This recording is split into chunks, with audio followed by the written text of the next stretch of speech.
क्रीडा स्पर्धांसाठी अत्यंत उत्साहात आणि मोठ्या संख्येने या ठिकाणी उपस्थित आहात।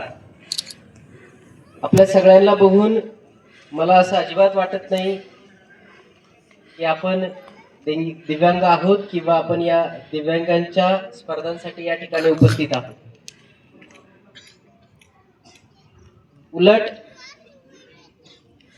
तुमचा उत्साह आणि या स्पर्धेत सहभागी होण्यासाठीचे तुमचे प्रयत्न, या स्पर्धेत यश मिळवण्यासाठीची तुमची जिद्द आणि ते यश मिळवण्यासाठी तुम्ही घेत असलेले कष्ट हे पाहिल्यानंतर तुम्ही दिव्यांग तर नाही, परंतु तुम्ही इतर सुदृढ मुलामुलींपेक्षाही जास्त सुदृढ आहात असं मला या ठिकाणी स्पष्टपणे जाणवतं। ही खूप आनंदाची गोष्ट आहे की आपण आपल्या जे काही दिव्यांग आहे, दिव्यांगत्व आहे, त्याला आपण बाजूला सारून त्याचा त्या ठिकाणी पराभव करून आपण आपल्या मनाच्या ऊर्जेनं त्याच्यामध्ये यशस्वी होण्याचा निश्चय त्या ठिकाणी केलेला आहे। तुमचा हा मनाचा निश्चय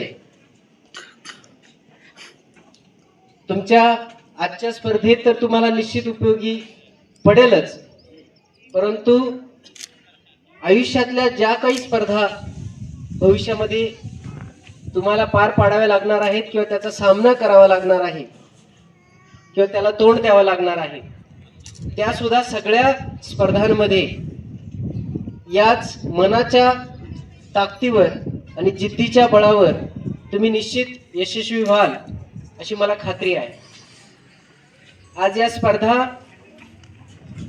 या ठिकाणी होताना एखादा संघ जिंकेल, परंतु याच्यात पराभूत मात्र कोणी होणार नाही, कारण याच्यात सहभागी होणं हाच सगळ्यात मोठा विजय आहे। त्यामुळं सहभागी होणारा प्रत्येक जण आज विजयी होणार आहे। एखाद्या रेसमध्ये एखाद्याचा पहिला नंबर येईल, एखाद्याचा दुसरा येईल, परंतु जो शेवटी राहील तो सुद्धा जिंकलेलाच असणार आहे, कारण त्यांनी त्या स्पर्धेत सहभाग घेतला, आपल्या दिव्यांगात्वावर मात करून त्या स्पर्धेमध्ये तो उतरला। मित्रांनो, आपल्याला मिळालेलं जे जीवन आहे, आपण कोणाच्या घरात जन्म घ्यावा आपल्या हातात नसतं। आपण पुरुष मुलगा म्हणून जन्माला यावं की मुलगी म्हणून जन्माला यावं हेही आपल्या हातात नसतं। आपण कुठल्या जातीत कुठल्या धर्मात जन्म घ्यावा हेही आपल्या हातात नसतं। तसंच जन्माला आल्यानंतर जे काही आपल्याला शरीर मिळालेलं आहे, तर ते शरीरामध्ये जर काही दिव्यांगत्व असेल तर तेही आपल्या हातात नसतं।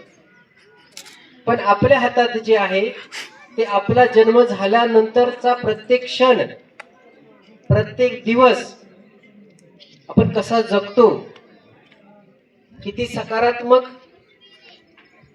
ऊर्जेनं आपण आपल्या आयुष्याची वाटचाल करतो, त्याच्यावर आयुष्यातलं यश अपयश त्या ठिकाणी ठरणार असतं। आणि त्यामुळे जे आपल्या हातात नव्हतं किंवा जे आपल्या हातात नाही त्याचा विचार करण्यापेक्षा आता आपल्या हातात जे आहे ते फक्त जिद्द बाळगणे, मेहनत करणे आणि वेगवेगळ्या स्पर्धांचा मुकाबला करून त्याच्यात यशस्वी होण्यासाठी प्रयत्न करणे हे आपल्या हातात आहे। आणि ते जोपर्यंत आपण करत राहू तोपर्यंत आपण सदैव यशस्वी निश्चित होणार आहात। आज या स्पर्धांमध्ये सहभागी होण्यासाठी आपण एवढ्या मोठ्या संख्येने उपस्थित झालात, मला खरंच कौतुक वाटतं।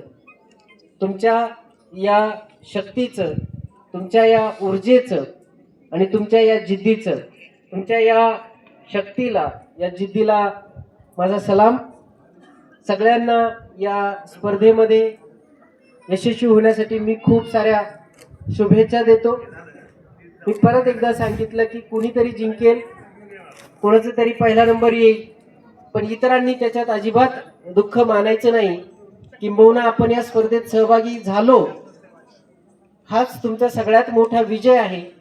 हीच भावना आज या ठिकाणी तुम्ही जाताना सोबत घेऊन जायची आहे. आज या आपल्या स्पर्धा आयोजित करण्यासाठी जिल्हा परिषद लातूर आणि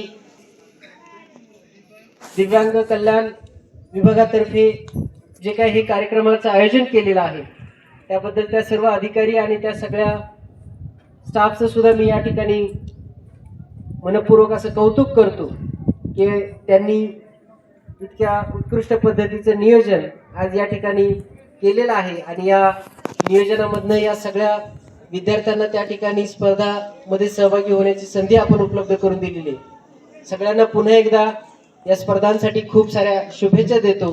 पुढील वाटचालीसाठी खूप साऱ्या शुभेच्छा देतो आणि थांबतो. जय हिंद.